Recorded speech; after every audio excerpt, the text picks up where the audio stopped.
જ્યારે હું શ્રવણ ભગવાનના શરણે આવ્યો, શ્રવણ ગાદીના આશ્રય આવ્યો, ત્યારે શ્રવણ ભગવાને શ્રવણ ગાદીના આચાર્ય દ્વારા મને દીક્ષા મંત્ર આપ્યો.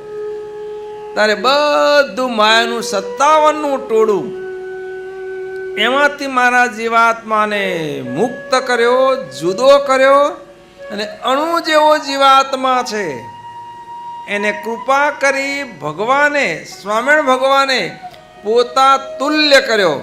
જેવા ઘનશ્યામ પ્રભુ છે ને બંધુઓ, એવા ને એવા ઘનશ્યામ પ્રભુએ આપણને કર્યા છે અને પોતાની મૂર્તિમાં રાખી લીધો છે.